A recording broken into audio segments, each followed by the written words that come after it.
Do you struggle with impulse spending? If so, I've got 3 tips to break impulse spending behaviors. And if you stick to the end, I have a bonus. Welcome back. If you're new to this channel, my name is Jen. I'm glad you're here. In today's video, I'm going to talk about impulse spending. It's something that, even the most hardcore people have problems with. I shouldn't say that I'm hardcore, but I have problems with impulse spending sometimes. I've found that there are some strategies to help with impulse spending when you really don't want to do that. Now, what exactly are we calling impulse spending? Impulse spending is pretty much a purchase that you don't plan or think about in advance. That could be you find a sale, you see something on social media and you're like, ooh, I want that. You go into a store and you see a display of these things. You know, it's so freaking easy to impulse spend these days, and that's what marketers are there to do. They're there to make all this stuff attractive for you to buy without putting much thought into it. The reasons behind why we impulse spend are they give you instant gratification. You get a dopamine hit when you click that buy button. You know something's coming to you. You get a dopamine hit from that. We can impulse spend because of decision fatigue. You spend your whole day making decisions, doing this, doing that. What's going to be for dinner? What am I going to wear? Am I going to work out or am I going to not work out? What am I going to do on my lunch break? What do I have to do at work? And that makes you tired. So when you're tired, it's easier to impulse spend because you don't have your guard up. You're tired of making those kind of decisions all day long. You just want to relax and it becomes automatic. Environmental triggers are another reason why we impulse spend. And when we say environmental triggers, we're talking about when you go in the store and there's the checkout displays, there's personal ads that come to you in your email, or when you're scrolling your feed on social media, you see stuff that is, whatever you and your friends were talking about, all of a sudden it pops up on Facebook. That happened to anybody? You're just talking about this random pair of shoes that your friend likes, and all of a sudden you're getting a bunch of ads for it. Yeah, there's that. Limited time promos. That's another big one. And these are all marketing gimmicks. They are all marketing gimmicks. That's what these marketing companies are made to do. You'll see something and it's going to be like for a limited time access only. You can only buy this thing until May 1st. But have you ever noticed when you get to after May 1st, that item is still kicking around in the store? It's still there for the promo, or you wait a couple more weeks and it goes back on the same promo or better. Those are all reasons that we impulse spend, and how our environment and everything in it makes us want to spend more and not think about what we're spending on. My first strategy to breaking impulse spending is to create friction. And when we say create friction, make it harder for you to click the buy button. This can look like removing your credit cards from any apps that you have on your phone. Like if you're getting an Amazon, all you have to do is click and you can automatically buy it. But if you remove your credit card information from there and you have to put your credit card information in every time, that's going to create friction. That's going to be a pain in the ass every time you want to buy something. That's the point. Another way that you can create friction would be to unsubscribe from emails that send you marketing strategies and things like that. You can also remove shopping apps from your phone. I've heard of other creators that remove shopping apps from their phone, and then if they want to buy something, they have to install the app back on their phone. And if you don't feel like you want to, say, remove those shopping apps, you can just, try to stop browsing them. There's other things you can do where you could probably look into something like what's called a focus mode on your phone, where you put your phone on for certain times and it doesn't allow you to access certain apps during these times. That might be another good way.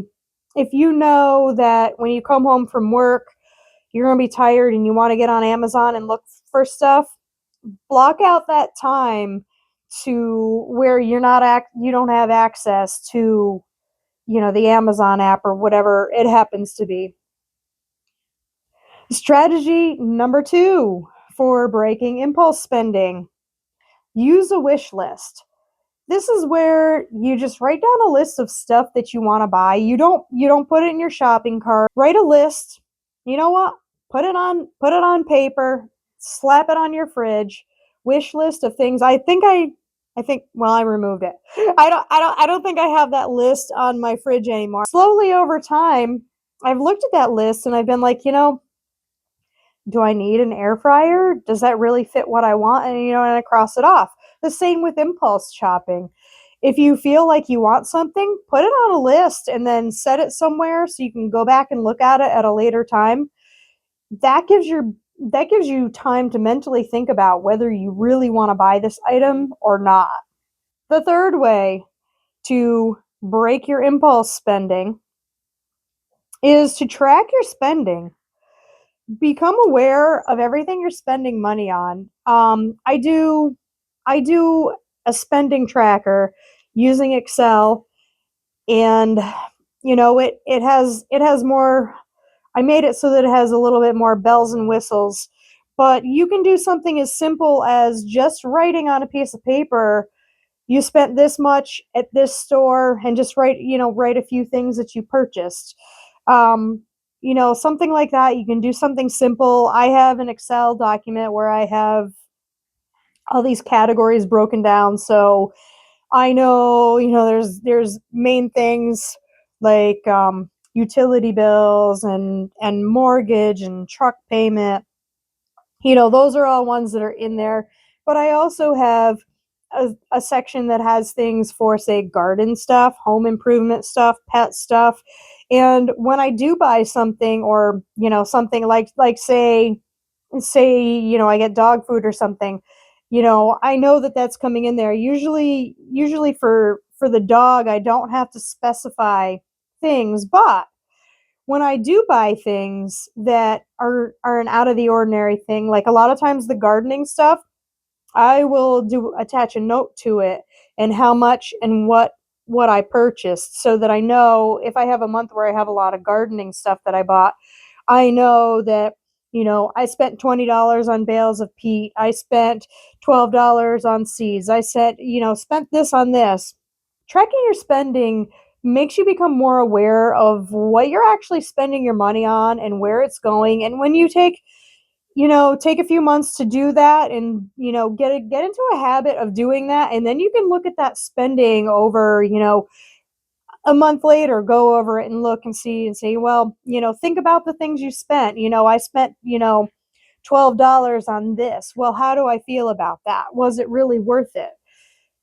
You can use that as a way to gauge whether or not it was worth it, and remind yourself that it wasn't necessarily worth spending your money on for that particular item. And then you can remember that for the future. And when you're going to have to write down what you're spending in a tracker, that'll make you think about it as well. Impulse spending is so common, and all these companies these days spend tons and tons of money on marketing that makes you want to buy things and buy things quick without thinking about them. Think about all the promos you see, all the things that are emailed to you, limited time only. You've seen stuff like that. So let me know what you guys have noticed. Do you guys have any other tips for controlling impulse spending? What do you guys do as far as that? And as I promised, if you stayed till the end, I have a bonus tip. This is one that I really like to use, and this is what I call grocery pickup. I go and put things in my Walmart cart, and I schedule pickup so that I don't go in the store. That's the main reason that I do grocery pickup, is so that I don't go in the store.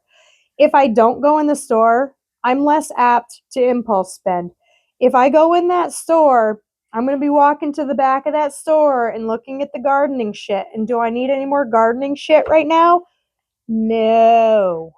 No, I do not. Oh, but this is so cool to have. No, I do not need to have that. So that is my bonus tip for you guys. Do a shopping pickup. That way you don't go in the store. I stick to my list that way. So that was my bonus tip. I thank you guys for hanging out with me today. If you guys like these suggestions, please hit the like button. Feel free to subscribe if you want to see more content like this. Have a nice day, and I'll see you in the next one.